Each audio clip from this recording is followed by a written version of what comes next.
Bonjour à tous, bienvenue à cette séance d'information organisée entre la Chambre des métiers et l'INFPC. On est très heureux de vous voir aussi nombreux assister à cette formation, à cette information. Il y a les deux côtés qui seront tributaires aujourd'hui. Peut-être en guise d'introduction, vous voyez trois personnes autour de la table. Il s'agit d'un côté de M. Frédérici de l'INFPC, expert dans toutes les questions de cofinancement auprès de l'INFPC. À ma gauche, il y a mon collègue Raphaël Ramundo qui s'occupe chez nous de la formation professionnelle continue et moi-même, Gilles Valers, qui s'occupe de tout ce qui est emploi, formation et affaires sociales à la Chambre des métiers. Donc, comme dit, c'est un très grand plaisir de vous voir aussi nombreux aujourd'hui pour un thème qui est d'autant plus important dans les temps qu'on vit aujourd'hui, la formation professionnelle continue, est au cœur de tout débat et devient de plus en plus important. Mais à qui dis-je, vous êtes tous là, donc vous avez bien compris que la formation continue est un élément essentiel dans la stratégie que vous employez au sein de vos entreprises respectivement.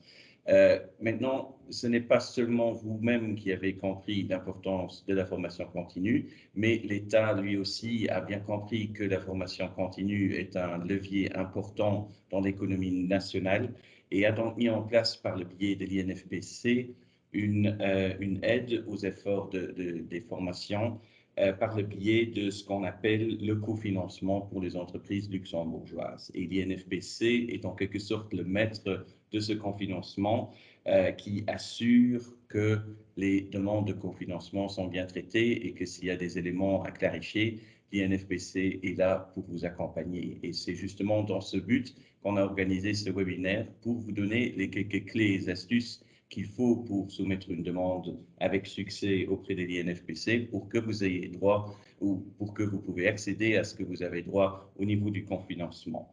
Et donc, c'est avec un grand merci que nous accueillons aujourd'hui M. Frédérici de l'INFPC, qui donc, comme dit, est le responsable financement pour la formation professionnelle continue chez l'INFPC et qui va nous naviguer à travers les petites astuces qui peuvent exister au niveau du cofinancement et de la demande de cofinancement auprès de l'INFPC. Vous avez peut-être vu, nous allons enregistrer cette séance. Donc, juste comme mot de garde que tout ce qui va être dit aujourd'hui sera enregistré pour peut-être être réutilisé à un stade ultérieur, ceci juste en guise d'information. Et avec ça, je passe la parole à M. Frédérici pour donc nous guider sur le cofinancement de la formation en entreprise. Tout à fait.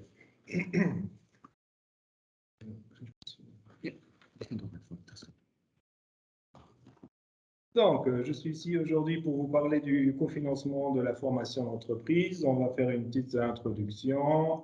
Je vais vous parler de la législation, des demandes de cofinancement, donc tout ce qui est éligible à la demande.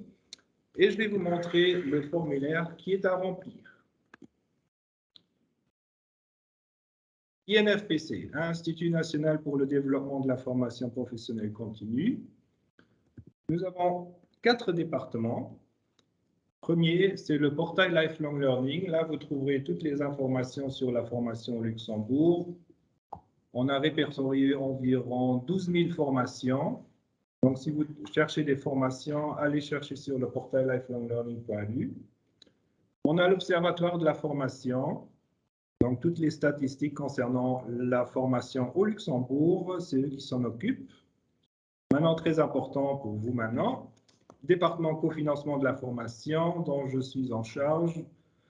Nous, on s'occupe de toutes les demandes de cofinancement, du formulaire et ainsi de suite. Et on a encore la communication. Si vous trouvez des publicités, c'est madame qui s'en occupe. Alors, l'objectif, comprendre le rôle de la formation au Luxembourg, connaître le contenu de la législation, donc c'est un texte de loi dans le Code du travail. Ça commence à l'article 542.11, si je ne me trompe pas. Alors, pour commencer, quelques chiffres. Donc, cette loi a été votée en 1999. Donc, les premiers dossiers nous sont parvenus dans l'année 2000. Il y avait 152 demandes de cofinancement. Et là, vous voyez, ça n'a pas arrêté d'augmenter jusqu'en 2016. On s'est un peu établi à 1700 demandes environ. Pour l'année 2000, il y en avait moins, il y avait Covid et ainsi de suite, donc moins de formations. Qu'est-ce que ça nous dit en chiffres, en euros que l'État a distribué aux entreprises? Donc pour les premiers dossiers, l'État a versé 12 millions aux entreprises. Comme le nombre de dossiers, ça a augmenté avec quelques pics. Donc en 2008, il y avait quelques plafonds qui ont été instaurés. Puis en 2011, l'État a instauré un changement de loi, donc les dépenses ont augmenté à nouveau. On a instauré les salariés plus, mais là, je vais vous en parler plus tard. Puis en 2018, ça a fortement chuté. L'État a pensé faire quelques économies, donc il y a eu quelques plafonds et on voit vraiment que ça a diminué jusqu'en 2020. Là, c'était Covid qui a diminué ces montants. Alors, la législation de la formation professionnelle continue, donc c'est un texte de loi. Tout est réglementé, le marché de la formation. Ça garantit l'accès à tous les salariés du Luxembourg, donc affiliés à la sécurité sociale luxembourgeoise, soit avec un CDD ou CDI. Les apprentis ne sont pas éligibles pour votre dossier de cofinancement. Bien ancré, bien sûr, le taux de participation de l'État. Pour l'instant, c'est 15%. Avant 2018, c'était un peu plus. Et dans le texte de loi, bien sûr, vous avez bien décrit comment remplir cette demande et qu'est-ce qui est éligible à cette demande de cofinancement. Un autre point qui peut être intéressant, c'est votre protection de l'investissement. En gros, les grandes lignes, c'est vous payez beaucoup de formation à un salarié. À un moment donné, il décide de quitter l'entreprise. Vous pouvez lui réclamer un pourcentage des dépenses aux formations. Mais là, je vais vous en parler après. Donc, le texte de loi définit bien qu'il faut prendre nos formulaires. Donc, c'est un formulaire que vous trouverez sur le site lifelonglearning.lu. Un autre point très important pour protéger les salariés, la totalité du dossier de cofinancement des heures de formation doivent être dans les heures de travail, 50%. Vous ne pouvez pas demander à vos salariés de faire toutes les formations en dehors des heures de travail, sinon vous n'aurez pas droit à un cofinancement. Comme je l'ai dit avant, public cible, tous les salariés affiliés à la sécurité sociale luxembourgeoise. Donc, on parle toujours de projet de formation dans le texte de loi. Qu'est-ce que c'est? Une formation tout court. Après, vous verrez dans le formulaire des catégories. Donc, il faut un peu trier toutes les formations dans la bonne catégorie. Et après, vous aurez un ensemble de toutes vos formations. Ça décrit un peu votre stratégie en gestion de formation dans l'entreprise. Vous aurez également votre budget que vous dépensez en formation avec tous les frais. Et après, nous calculons le montant que l'État vous rembourse. Donc, le mode de cofinancement, c'est une aide directe. C'est 15% de votre investissement qui vous seront virés sur votre compte de l'entreprise. Donc, la structuration de votre demande de cofinancement, on a parlé des différentes catégories. En tout, il y en a 7. Là, il faut voir, vous mettez votre formation de langue dans la première catégorie, et ainsi de suite. Si vous êtes plus technique, vous ne savez pas mettre la formation dans une des 5 premières catégories, vous prenez la catégorie 6, technique métier. Et il y a une catégorie 7, adaptation en poste de travail. Là, on retrouve toujours des formations suite à une embauche, mutation ou une adaptation tout court. Donc, les 6 premières catégories, là, on retrouve toujours des formations externes, soit vous engagez un formateur, vous le payez, vous mettez ces formations dans une des 6 premières catégories. C'est la formation classique. Et vous pouvez également mettre des formations internes, c'est-à-dire un de vos salariés est le formateur, il forme ses collègues. Là, on va se retrouver également dans les 6 premières catégories s'il y a au moins 2 participants. L'adaptation au poste de travail, c'est toujours une formation. Un salarié forme un de ses collègues. Et là, on se retrouve toujours dans la catégorie 7. Alors, pour la protection de l'investissement, donc le salarié quitte l'entreprise. Là, vous avez droit à lui réclamer une partie des frais de formation, donc juste les frais d'inscription dans une formation externe. Il y a un tableau à respecter. Là, vous voyez pour l'année N que le salarié quitte l'entreprise. Vous pouvez prendre en considération 100% des factures d'inscription, uniquement les factures d'inscription. Vous enlevez un abattement qui est fixé dans la loi. Et si vous avez eu un cofinancement ou vous demandez un cofinancement, il faut enlever alors les 15%.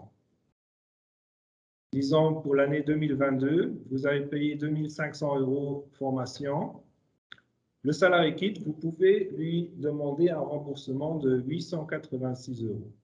C'est la loi, il ne peut pas dire non. Et ainsi de suite. Suivant les années, le pourcentage diminue. Bon, ici, on a maintenant les demandes de cofinancement, les délais d'introduction. Normalement, c'est le 31 mai. Mais bon, cette année, on accorde des délais. Donc, vous pouvez encore nous envoyer une demande de cofinancement de l'année 2021. Jusqu'à la fin de l'année, on va les accepter. Pour ceux qui n'ont pas encore fait la demande 2021, le 31 mai, on n'en parle pas. Vous pouvez encore nous la remettre. Donc, les formations éligibles. Donc, toutes les formations. Formation externe. Donc, vous allez voir un formateur que vous payez. Formation interne, c'est un de vos salariés qui est le formateur, l'adaptation poste de travail. Maintenant, depuis 2020, ce qui a beaucoup augmenté, l'e-learning.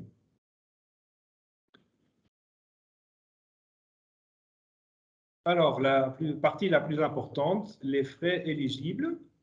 Donc, la partie qui est très coûteuse, c'est toujours les salaires des participants et des formateurs internes. Donc là, vous aurez également un cofinancement, les heures de travail qui sont passées en formation. Nous calculons un coût horaire moyen. Et puis, vous aurez 15% de tous les salaires, participants comme formateurs internes.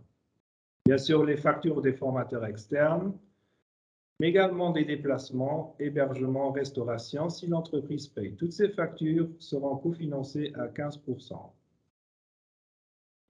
Un autre point, c'est des cotisations à des organismes de formation. La Chambre de métier ne fait pas partie. La Chambre des métiers, vous payez leurs factures, donc cette cotisation n'est pas éligible, mais par exemple, le centre de compétences, IFSB et ainsi de suite. Vous payez une cotisation, c'est normalement une quote-part par rapport à la masse salariale, et vous pouvez participer à leur formation si vous avez payé cette cotisation. Un autre point, c'est plutôt pour les grandes entreprises, frais du réviseur. Un réviseur vient contrôler votre demande de cofinancement chez vous. Il facture ce travail, bien sûr, et cette facture est éligible. Un autre point, vous avez un logiciel gestion de la formation. Ces factures sont éligibles également. Quand vous avez rentré votre dossier, nous, on ajoute encore 500 € au cofinancement pour votre travail, pour l'établissement de la demande. Alors, une partie qui a changé en 2011, c'est des salariés plus. Pour des personnes, l'État accorde 35% sur les frais de salaire. L'État verse 35% de cofinancement sur les frais de salaire. C'est soit des salariés qui n'ont aucune qualification, pas de diplôme du tout, ou des personnes qualifiées, soit par diplôme ou par l'ancienneté, qui ont plus de 45 ans. Là, le cofinancement uniquement pour les salaires n'est pas 15, mais 35%.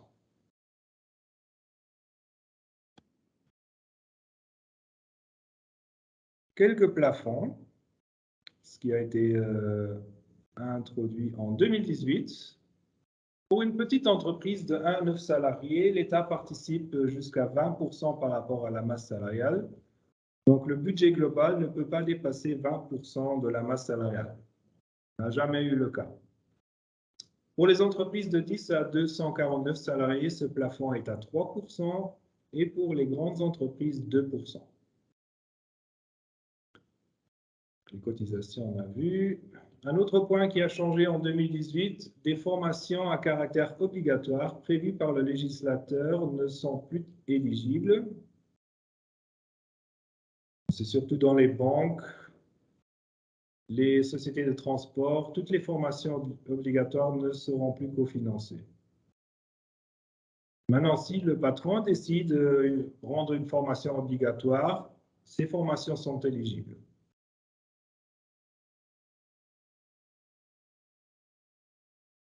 Donc, la demande de cofinancement, c'est toujours une demande de l'année d'avant. Donc, d'abord, vous formez, vous regroupez tous vos documents, liste de présence, facture et ainsi de suite, et vous nous rendez cette demande l'année d'après. Le délai, on n'en parle pas. Ce qu'il faut impérativement joindre à la demande de cofinancement, c'est le certificat de la CCSS sur la masse salariale. Parce qu'à base de ce document, nous calculons les frais de salaire.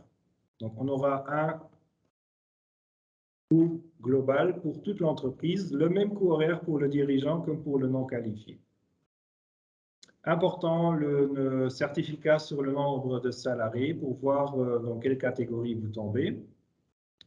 Le relevé d'identité bancaire. Et bien sûr, pour toutes les formations que vous voulez un cofinancement, il faut évidemment des preuves. Facture, liste de présence, note de frais. Maintenant, si vous faites contrôler par un réviseur, il a déjà contrôlé tous les documents. Dans ce cas, vous ne nous envoyez plus de liste de présence, juste le rapport du réviseur que tout le dossier était OK. Vous mettez également notre formulaire en version Excel sur clé USB ou CD et vous nous envoyez le tout. Donc, le parcours de la demande de cofinancement, ça commence bien sûr chez l'entreprise. Vous faites vos formations, vous remplissez notre demande, le fichier Excel, vous l'envoyez à l'INFPC. Si on a des questions, s'il y a des documents qui manquent, on ne va pas refuser votre demande, on va vous demander de nous renvoyer encore d'autres documents. Nous, on va alors contrôler la demande, on va la présenter à une commission consultative qui est constituée du ministère de l'Éducation nationale, Travail, Finances, Économie, et eux, ils vont alors dire oui ou non. Pour la plupart des demandes, c'est bien sûr oui. C'est rare, mais ils ont parfois des questions supplémentaires, alors on va redemander des informations à l'entreprise. Après que le dossier a passé la commission consultative, c'est le ministère de l'Éducation nationale qui fait le versement du cofinancement. Donc, il faut toujours prendre le dernier formulaire qui est sur le site lifelonglearning.lu. Pour l'adaptation au poste de travail, il y a des limites, bien sûr, également. Le maximum, c'est 80 heures. Pour l'adaptation au poste de travail, ce n'est uniquement éligible pour des personnes qui n'ont aucune qualification, donc les formations 1 à 1, ou les personnes qui n'ont pas le bon diplôme pour le poste qu'ils occupent. Ça, c'est parfois difficile à clarifier. Un exemple, vous êtes une société de construction, quelqu'un qui a un diplôme de maçon se blesse et vous l'affectez au bureau pour traiter des salaires, il sera éligible pour l'adaptation au poste de travail. Vous embauchez un comptable pour faire la comptabilité, il ne sera pas éligible pour l'adaptation au poste de travail. À fond, c'est 80 heures de formation pour l'adaptation au poste de travail pour le former. Et on prend en considération 40 heures du ou des formateurs internes. Normalement, ils travaillent, mais un peu moins vite parce qu'ils donnent des explications. Donc, ces salaires seront également cofinancés. Pour l'e-learning, on a une limite de 173 heures par salarié sur une année. Là, bien sûr, il faut également des preuves. Ceux qui ont des bons logiciels e-learning, on peut sortir des log files avec la durée totale du participant. Si vous n'avez pas ces log files, vous prenez des listes de présence qu'on a dans notre formulaire.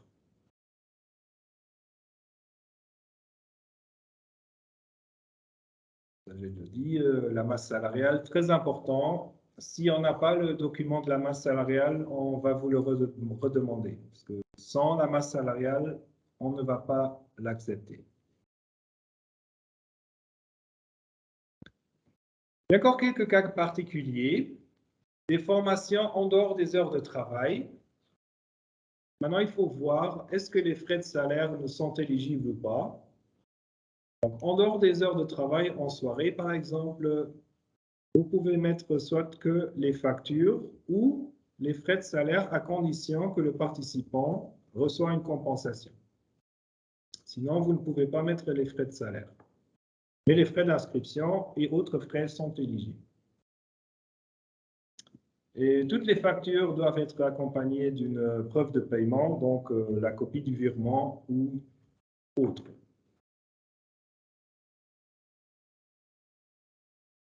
Pour les formations en interne, on vous met à disposition des listes de présence qui sont intégrées dans le formulaire. Vous pouvez les imprimer et remplir autant que vous en avez besoin. Mais très important, les participants doivent signer et le formateur. La même chose pour la liste de présence d'adaptation au poste de travail.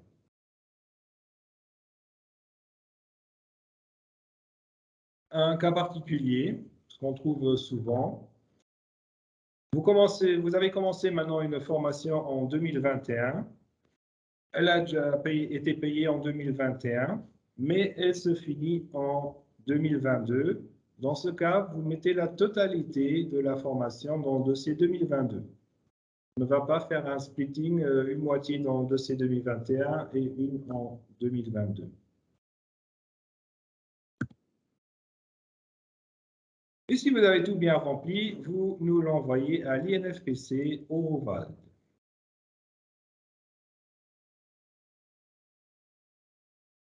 Chercher le formulaire. Montrer le formulaire également. Donc ici, vous voyez le site lifelonglearning.lu. Déjà, si vous voulez chercher une formation, vous avez le moteur de recherche. Et ici, c'est la partie cofinancement. Il y a encore d'autres aides. Je vais juste en passer vite fait. Dans la partie aide en haut, vous trouverez bien sûr le cofinancement. Une autre aide, c'est au ministère du Travail qui est un peu plus élevée. C'est pour les apprentissages de cours de luxembourgeois. Là, vous pouvez être remboursé jusqu'à 100% des factures d'inscription. Ça, c'est au ministère du Travail qu'il faut faire la demande, mais là, c'est au préalable. Vous leur envoyez un devis. Eux, ils ont une enveloppe de 100 000 ou 200 000 euros par an. Et en fonction des demandes, ils distribuent l'argent. Ça peut varier entre 50%, voire 100% des frais d'inscription. Il y a le congé individuel de la formation. C'est au ministère de l'Éducation nationale et autres. Donc, pour le dossier INFPC, vous avez encore une page avec toutes les explications.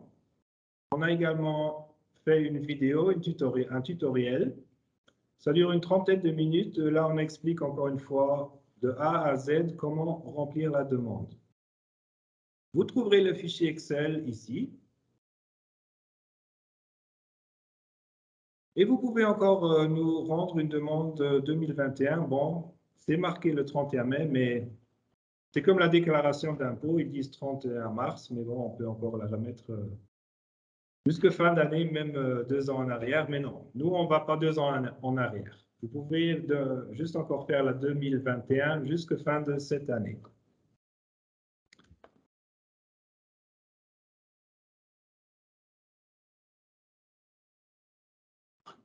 Donc, c'est un grand fichier Excel. Malheureusement, on a encore le fichier Excel, mais on a un projet de digitalisation qui va peut-être aboutir en 2024. On est en train de travailler dessus, mais pour l'instant, c'est encore un fichier Excel à remplir. Donc, vous avez une première page de garde avec quelques explications. Après, vous avez la page signalétique. Là, nous allons demander toutes les informations sur l'entreprise, combien de salariés, la masse salariale. Vous avez une page des salariés plus. C'est pour les personnes qui bénéficient des 35% sur les frais de salaire. Donc, il y a soit les non qualifiés, qui n'ont aucun diplôme, et une ancienneté inférieure à 10 ans, parce qu'après 10 ans, ils sont qualifiés. Là, on demande la date d'embauche. Pour les qualifiés qui ont plus de 45 ans, la date de naissance. Et après, vous voyez les différentes catégories. C'est toujours la même chose. Vous avez une catégorie langue, par exemple, avec 2 pages. La première page, vous verrez après le total de la catégorie. Vous travaillez dans le tableau. Vous insérez le nom du projet, les dates. Est-ce que c'était un formateur externe ou un salarié qui formait ou de l'e-learning? Vous mettez alors le nom de l'organisme, le lieu de formation et la durée en heures de la formation pour un participant. Après, vous faites la répartition des participants. Toutes les colonnes grisées, par exemple,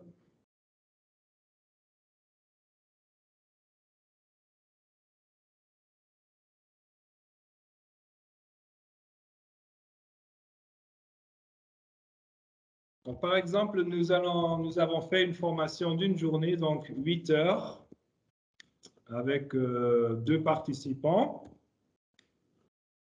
Ça va faire alors 16 heures prévues. Avec les 20 € de frais de salaire, ça fait 320 € de frais de salaire en total. On prend une voiture de société, on va dire on a fait 100 km aller-retour. Là, on aura encore 30 € de frais. On leur a payé le repas, 50 €. On ajoute ça. On a payé une facture d'inscription de 500 €. Et nous aurons alors un projet de 900 € dont vous aurez 15% de cofinancement. Ça, c'est le cas d'une formation externe. Pour une formation interne, c'est la même chose, sauf qu'il n'y aura pas de frais externes. On va dire on a une formation de 2 jours, 16 heures avec quelques participants, 2 masculins, 2 féminins. On a alors 64 heures de formation pour les participants, 1 280 €. Pas de déplacement vu qu'ils ont suivi la formation en interne dans vos locaux. Pas de frais annexes, pas de facture d'inscription, mais on a encore les frais du formateur interne, le salarié qui a donné la formation. Et là, nous avons un projet de 1 600 € uniquement des frais de salaire que vous aurez alors 15% sur ce montant. Pour les 6 premières catégories, le tableau, c'est toujours la même chose. Il faut juste voir une formation Excel, on va la mettre dans la catégorie informatique et ainsi de suite. C'est la dernière catégorie adaptation qui est beaucoup plus simple. Là, vous aurez juste un participant, vous mettez le nom, prénom, et il a été embauché. Il a suivi le maximum 80 heures de formation. On va dire que c'est un non qualifié. Et c'est tout ce que vous renseignez. D'une partie, vous avez alors 1 600 €. Vu que c'est un non qualifié, l'État va vous cofinancer à 35%. Et le ou les formateurs internes, 15%. Vous faites le calcul vite fait, c'est quand même un peu d'argent que vous récupérez. À la fin, nous avons encore la page budget global qui regroupe toutes les catégories. Là, vous pouvez insérer les frais de cotisation. Réviseur, bon, c'est plutôt accès aux plus grandes entreprises, ou si vous avez un logiciel. Là, vous avez votre investissement total.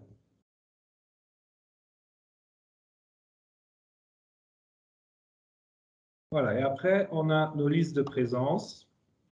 On a intégré une liste de présence formation externe que vous ne remplissez uniquement si le formateur externe ne vous fournit pas de liste de présence, attestation ou quelconque. Là, vous prenez notre liste de présence externe. Sinon, en interne, pour les 6 premières catégories, et la liste de présence adaptation en poste de travail.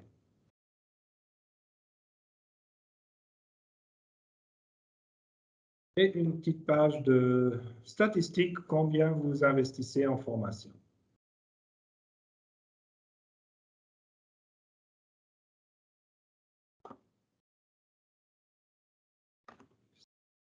Donc, vous avez également les personnes de contact de l'INFPC. Donc, si vous avez des soucis à remplir votre demande, si vous avez besoin d'un coup de main, le plus de travail, c'est de rassembler toutes les pièces, les listes de présence, les notes de frais, ainsi de suite. Si vous voyez le tableau, c'est toujours la même chose. Vous commencez avec la dénomination du projet, la durée, les participants, les factures. Pour insérer les projets, c'est toujours la même chose. Si vous avez des soucis, vous me contactez. Vous pouvez même venir avec vos pièces chez nous. On va vous aider à remplir votre demande. Voilà, je pense que j'ai tout dit. Maintenant, si vous avez des questions,